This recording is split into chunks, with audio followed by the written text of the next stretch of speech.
नमस्कार, MK news मध्ये आपणा सर्वांचे स्वागत आहे. दिवंगत शिवाजीराव कर्डिले यांच्यासारखा आमदार पुन्हा होणार नाही. विकासाचा वारसा आता अक्षय कर्डिले यांच्या खांद्यावर. राहुरी मतदारसंघात दिवंगत शिवाजीराव कर्डिले यांच्या कार्याची आठवण आजही प्रत्येक नागरिकाच्या मनात ताजी आहे. गेल्या तब्बल 30 वर्षापासून नगर जिल्ह्यातील नागरिकांनी कर्डिले साहेबांना दिलेला अपार विश्वास आणि प्रेम हे त्यांच्या कार्याची साक्ष देणारे आहे. कर्डिले साहेबांसारखा आमदार ना झाला ना होणार अशी भावना डोंगरवाडी व पंचक्रोशीतील नागरिकांनी व्यक्त करत अक्षय कर्डिले यांच्या पाठीशी ठाम उभे राहण्याचा निर्धार जाहीर केला आहे. कर्डिले साहेबांनी आपल्या कार्यकाळात केलेला विकास, आणलेला निधी आणि सर्वसामान्याशी जोडलेली नाळ यामुळे त्यांनी जनतेच्या मनात अढळ स्थान निर्माण केले. त्यामुळेच त्यांच्या पश्चात हा विकासाचा वारसा पुढे नेण्याची जबाबदारी आता त्यांचे पुत्र अक्षय कर्डिले यांच्यावर येऊन पडली आहे.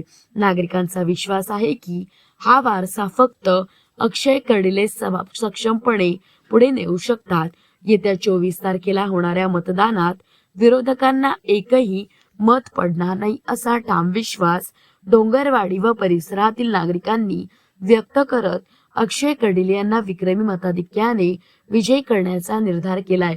भाजपचे अधिकृत उमेदवार अक्षय कर्डिले यांनी नागरिकांशी संवाद साधत त्यांच्या पाठिंब्याबद्दल आभार मानले. जसे तुम्ही कर्डिले साहेबांवर प्रेम केले तसेच किंबहुना त्याहून अधिक प्रेम माझ्यावर करतात असे भावनिक त्यांनी केले. तसेच येत्या काळात गावातील सर्व प्रलंबित प्रश्न 2029 पर्यंत मार्गी लावण्याची ग्वाही त्यांनी दिली. प्रतिनिधी महेश कांबळे.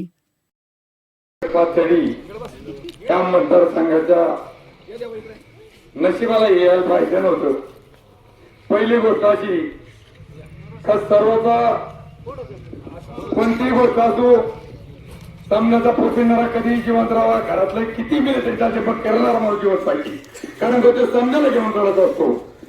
साहेबाचं या भागासाठी, नगर जिल्ह्यासाठी, मतदारसंघासाठी पूर्वीपासून आपण पाहतो 30-35 वर्षापासून मी नेवासापासून त्यांना ओळखतोय आणि नेवासाला त्यांना लोकांनी सहकार्य केलं म्हणून डोंगरवाडीला आपण त्यांना भावनेतून कळालं का साहेब कामाचे माणसं आहेत म्हणून त्यांना आपण त्यांच्या काळामध्ये भरपूर सहकार्य, तिकडे नाव ऐकूनच आपण साहेबाला मांडीवर घेतलं, डोक्यावर घेतलं म्हणून आपल्या गावाचा या गावाला डोंगरवाडी म्हणून गाव मिळाले.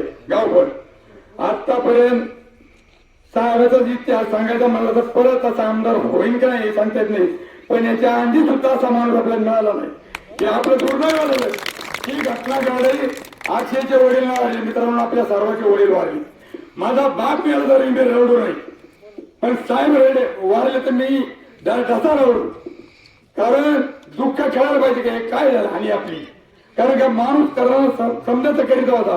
दुःख ते केलं असतं, बापाचं दुःख तर असतं, पण सर्वचा पोषण जो असतो एक फोन केला 12 वाजता तरी माणूस उचलणारा असा माणूस परत होणे म्हणजे फक्त अक्षय होऊ शकतो, तो राहू शकत नाही, कारण ते रक्तच असतं. एखाद्या कुटुंबामध्ये एखादा कुटुंब जर भजन कीर्तन करीत असेल त्यांच्याच कुटुंबात माणूस झाला तर त्या रक्ताचा परिणाम असतो. तसं त्या आपल्याला भव्यतेला गरज आहे आणि आपण आतापर्यंत आमच्या डोंगरवाडीने झालं की तेवढी काही वाड्या पड्यात साहेबाकडे पाहून येणे कधीच तुझ्या पाने केलं नाही. थोडेफार हेवेदारे गावात असतात. आम्ही मित्र साहेब अक्षयदादा सांगतो आम्ही कधी विचार करीत नाही.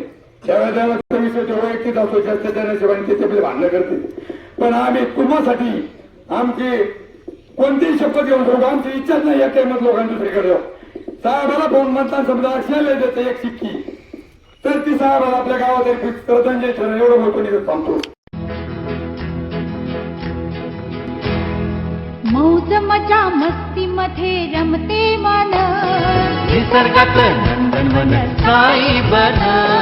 मौज मजा मस्ती मध्ये रमते मन, निसर्गात नंदनवन साई बन. साई बन सुटेचा आनंद लुटू झाडी हिरवीगार, प्राणी पक्षी कारंजे धबधब्याची धार. ला ला ला झाला विरंगुळा विसाव्याचे वेचू क्षण मौज मजा मस्ती मध्ये रमते मन निसर्गातलं नंदनवन साई बन टेन्शन पासून राहू दूर आनंद घेऊ पुरेपूर. हुरडा पार्टी वनभूषण या वैशिष्ट्यांसह अल्पावधीत लोकप्रिय झालेलं पर्यटन स्थळ साईबन.